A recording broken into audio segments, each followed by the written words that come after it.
Example 1, part A, solve x squared plus 5x equals 24. Once you're done with that one, move on to this one. This one may not be able to be solved by factoring. I don't know, you'll have to check. 2x squared minus 8 equals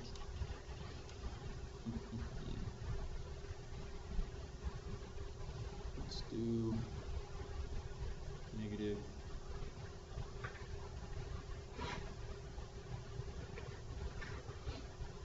let's do that, negative 34. And then this one.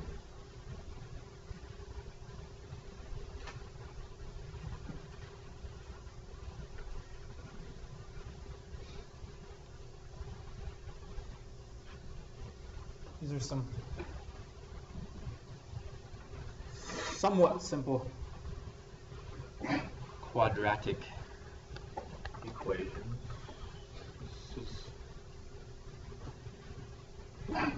This is just meant to help you review stuff from last year, college prep or Algebra 2 or 1010, wherever you were last year.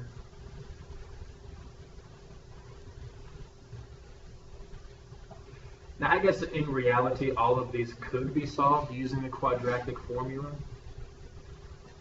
but you don't have to use the quadratic formula to solve any of these, really. They can be solved using other methods. But if you truly just love the quadratic formula, you could use that. Yeah? Just minus 8. Yep, just minus 8.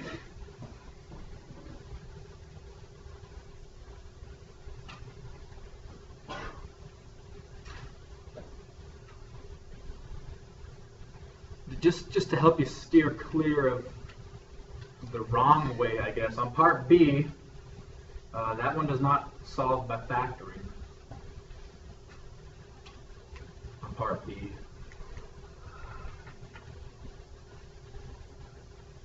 Matter of fact, part B and part C are solved very similarly.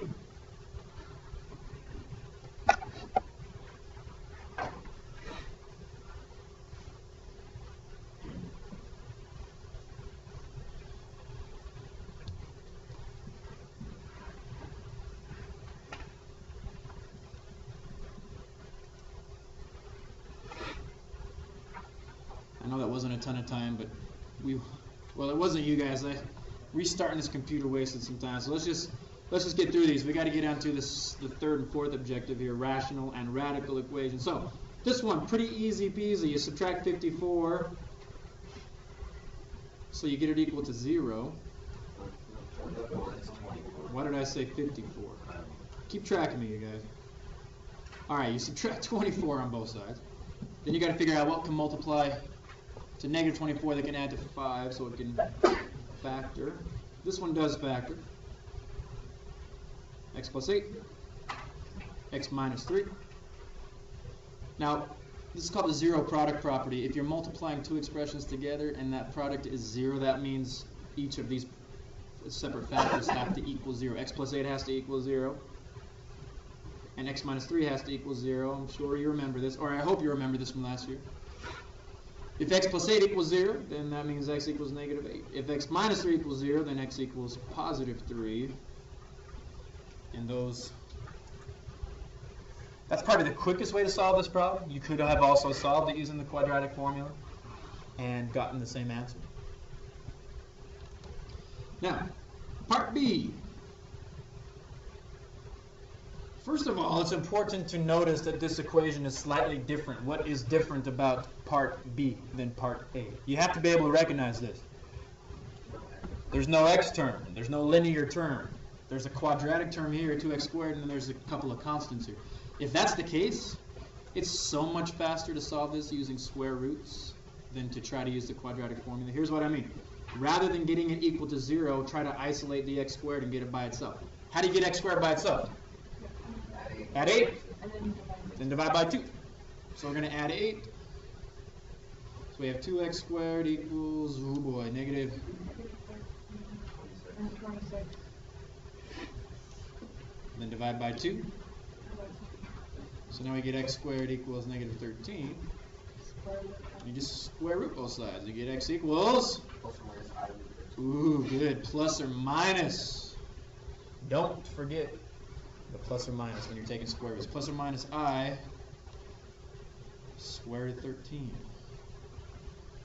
The I stands for imaginary number. There is no real square root of negative 13, so we have to use imaginary numbers. Alright. Part C. You could start, I guess, if you really wanted to, by trying to expand this x minus 4 times x minus 4. And eventually you would get to a point where you could use a quadratic formula. That's not the way I would do it. I would do part C precisely like we did part B. Isolate this quadratic term and then square root it. So if you subtract 1 on both sides, you get x minus 4 squared equals 18.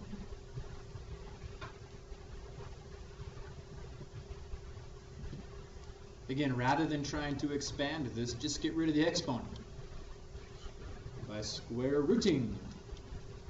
So you have, instead of x minus 4 squared, now you just have x minus 4 equals plus or minus 3 root 2. Square root of 18 is 3 times the square root of 2. And then add 4. So x equals 4 plus or minus 3 root 2. Again, that's probably the quickest way. Is it the only way? Certainly not. You could have also used the quadratic formula on that one. Okay. Let's see one now where we need to use a quadratic formula. That is something that you're going to have to be able. This quadratic formula business is something you're going to need to be able to do very, very quickly without much trouble. Let's make this a new example. Example 2. This is still under the subheading of quadratic equations. So let's try.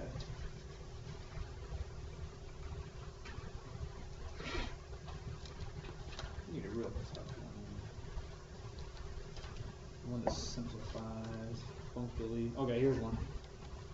X squared minus 8x plus 13 equals 0. Now, hang on to your butts. We got to go kind of quick on this one. That dang thing away. Yes, you. Notice it doesn't factor, right? No factoring available on this one. So, you need to use this fancy schmancy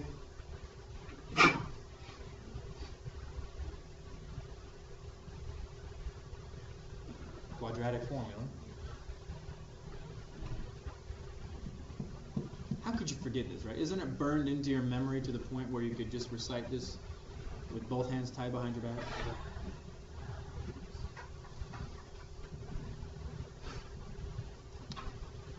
So, this actually, the quadratic formula, isn't very widely used outside of the United States. For some reason, we've chosen to use this pretty heavily. Could this be solved by factoring, yes or no? The original equation, does it factor?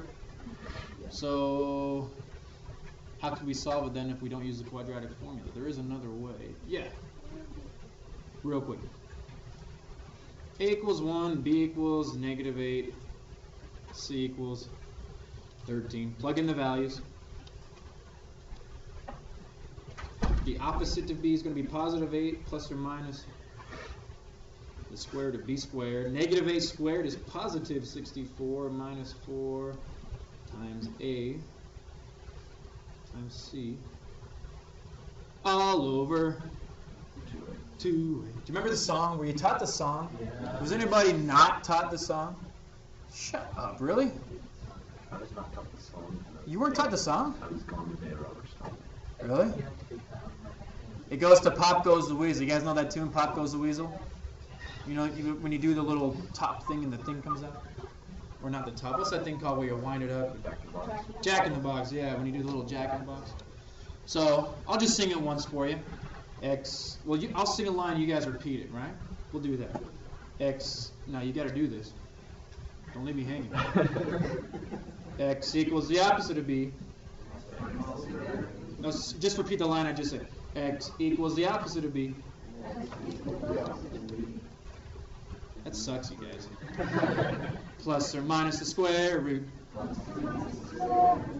of B squared minus 4AC.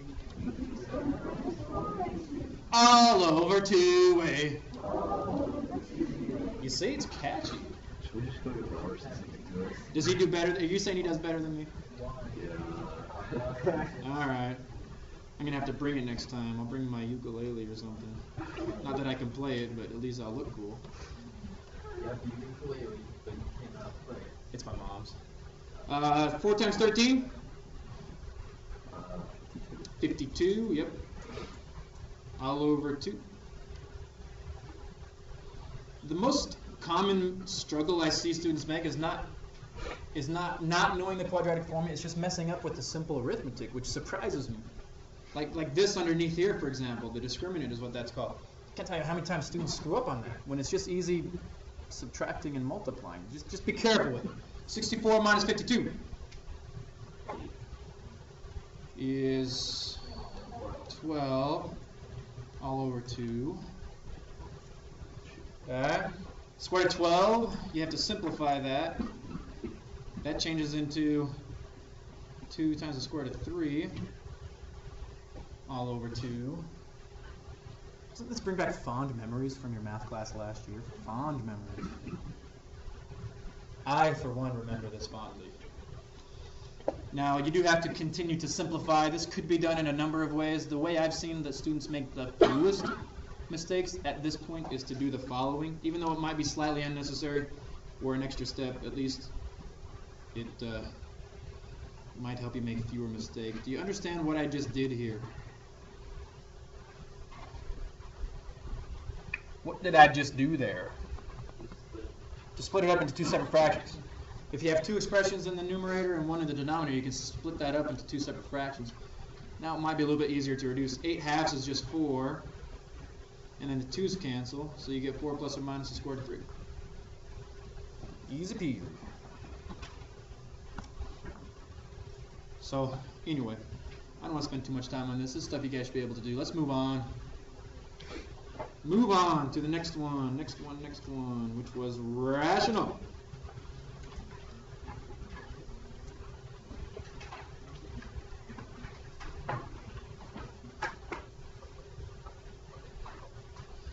Rational equations. They're going to look very much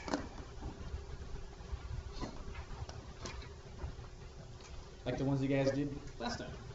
So here's one. Example 3.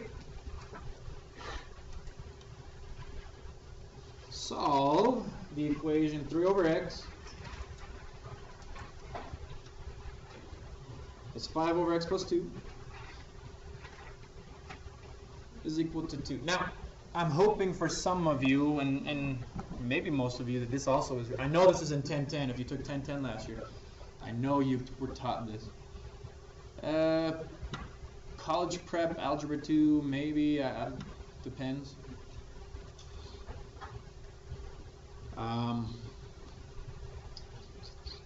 Anybody have any suggestions?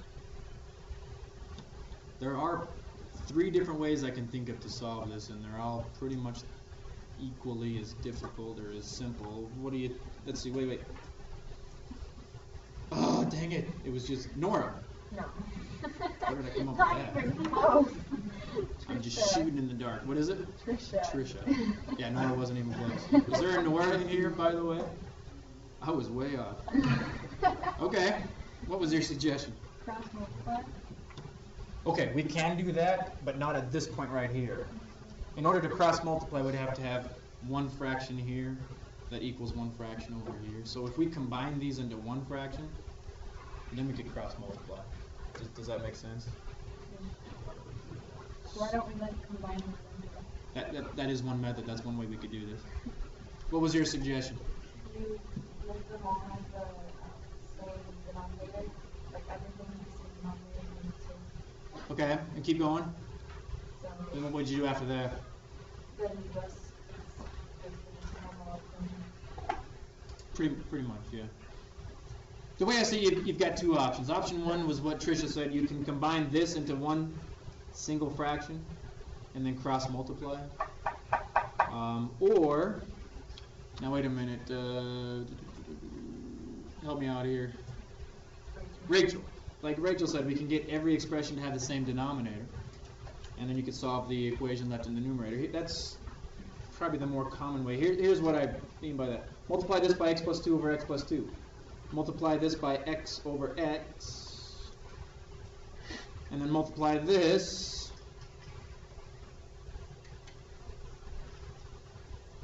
we got to multiply this by the whole common denominator now. The common denominator is going to be x times x plus 2. So x times x plus 2 over x times x plus 2. The nice thing about this method is once you have common denominators everywhere on both sides, all you have to do is solve the equation left over in the numerator. You can forget about the denominator. Once the denominators are exactly the same, all you have to solve is what's left in the numerator. So the numerator is going to be 3x plus 6 plus 5x equals 2x squared plus 4x.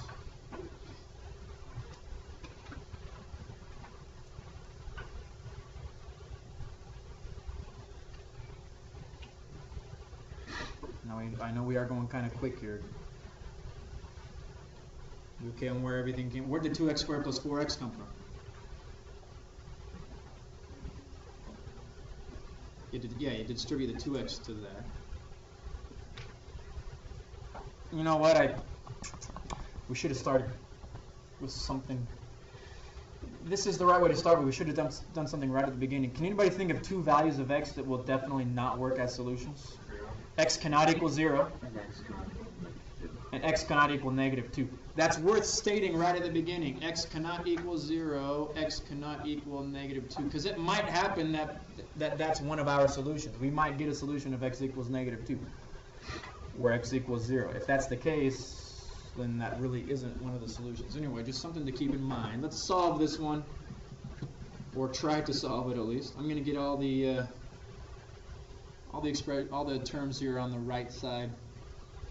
So you're going to subtract a 6 and you're going to subtract an 8x. So this becomes 0 equals 2x squared minus 4x minus 6. Just combining like terms, getting everything over onto the right side. This is a quadratic equation now that hopefully we'll solve by factoring. I'm going to factor out a 2.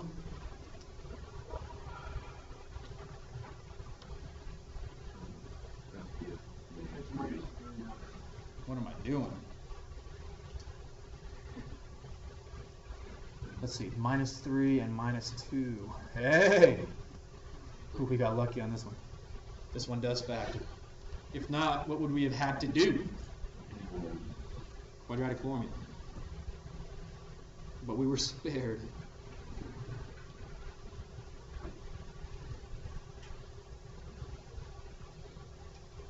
So what are the two solutions?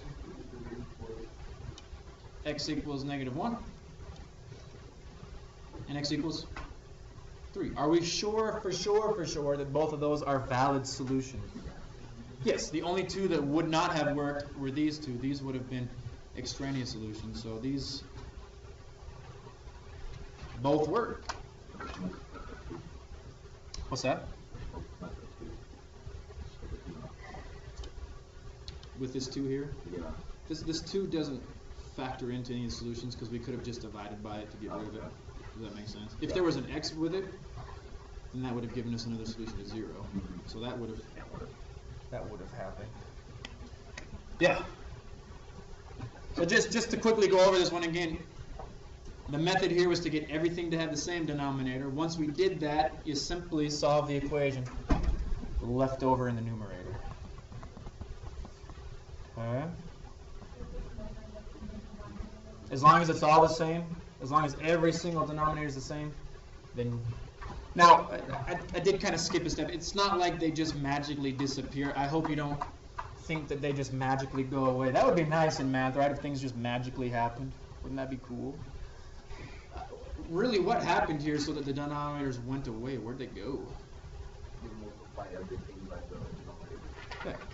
Once we have a common denominator, if I multiplied everything by the LCD, if I multiplied the whole thing by the LCD, they would just cancel out anyway. So that is really what happened there. They just didn't disappear somewhere to magic land.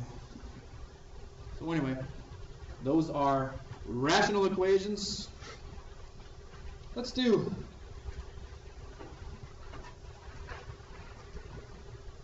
radical.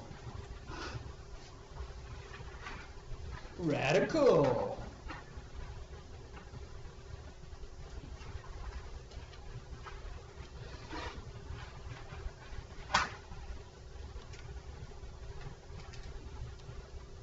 X equals 1 minus square root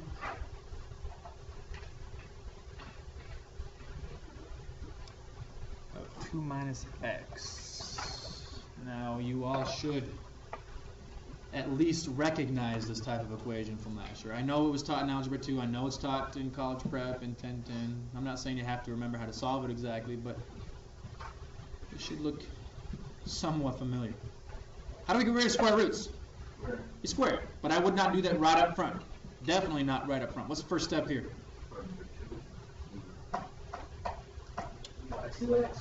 We want to isolate the square root. We want to get the square root by itself. So in order to do that, what are we going to do here?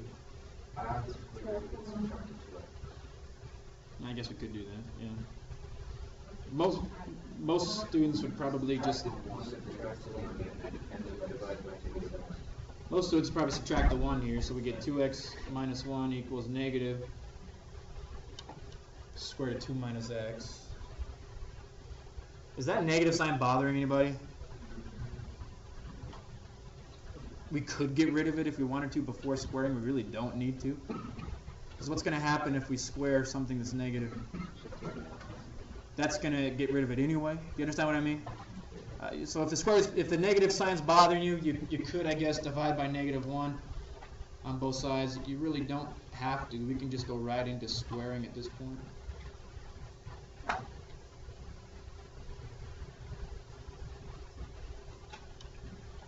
Now, the square is going to not only get rid of the minus, it's also going to get rid of the square root. So on the right side, we're going to have 2 minus x.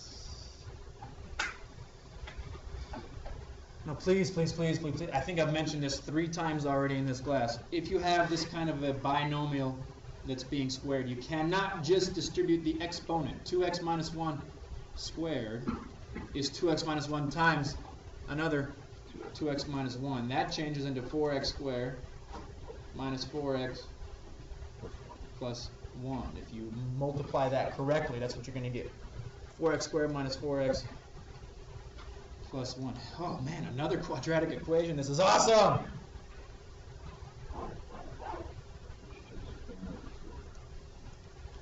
Oh, I did it again. Dang it. Before starting radical and rational equations, you should always, always, always decide what x can't be. This is what I mean. In order to square root 2 minus x, doesn't 2 minus x have to be greater than or equal to 0? Otherwise, you couldn't square root it, right? So if you add x to both sides, you're going to get 2 is greater than or equal to x, which means what, really? Let's flip this around. X has to be less than or equal to 2. Otherwise, we wouldn't be able to square root it.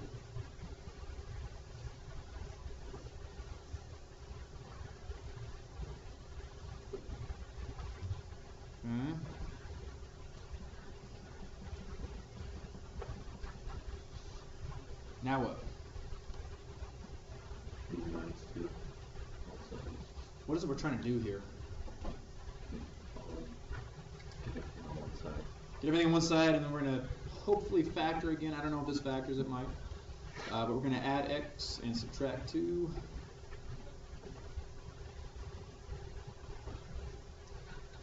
So we get 4x squared minus 3x. Let's see, 1 minus 2, negative 1. Well, hey, it does factor.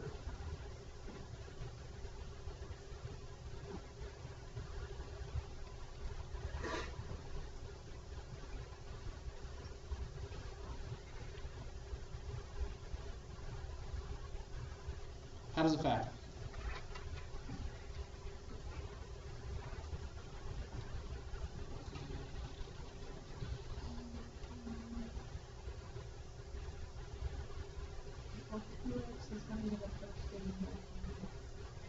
It could be a 2x and a 2x, or it could be a 4x and a 1x.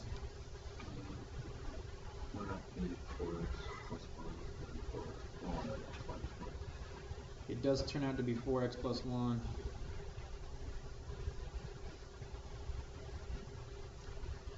And x minus 1.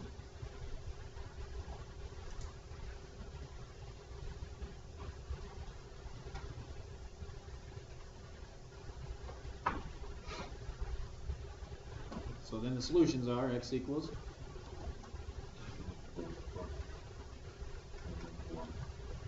negative 1/4,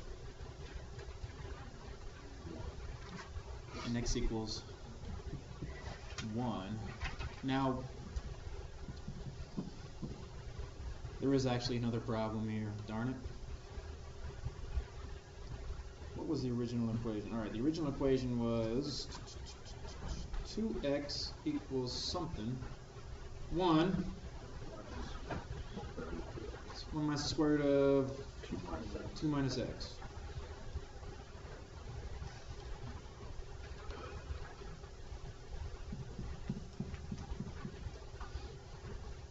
Really, all we did here was to check the domain of just one side of the equation. This really doesn't conclude the domain of the entire, especially both sides, so we need to clarify this a little more by checking our solutions. Does negative 1/4 work? Let's see. 2 times negative 1/4 equals 1 minus square root of 2 minus negative 1/4.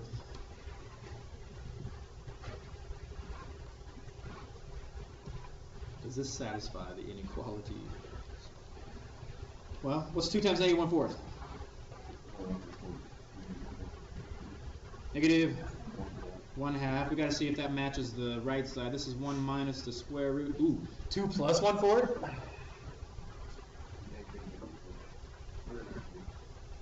2 plus 1/4 is 9/4, right? What's the square root of 9/4? 3/2. So this is negative 1/2 equals 1 minus 3/2. Do those match up? What's 1 minus 3/2? It's negative 1/2, right? 3/2 is just 1.5. If you have 1 and you minus 1.5, what do you get? Negative 0.5. So that checks out. Negative 1/4 is good. What about x equals 1? Let's try that one. 2 times 1 equals 1 minus the square root of 2 minus 1. Does that work? 2 equals 1 minus.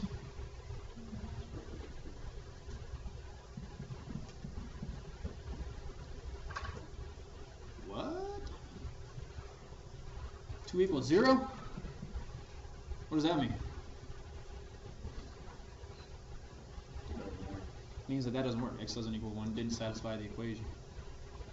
Darn it. This one only has one solution. There's a funky word for this when a solution looks like a solution, but it really isn't a solution. It starts with an E. You might have heard it last year. Extraneous. That one right there is extraneous. Extraneous.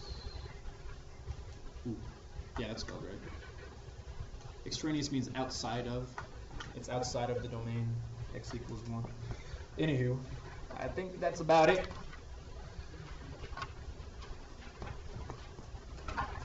For that assignment.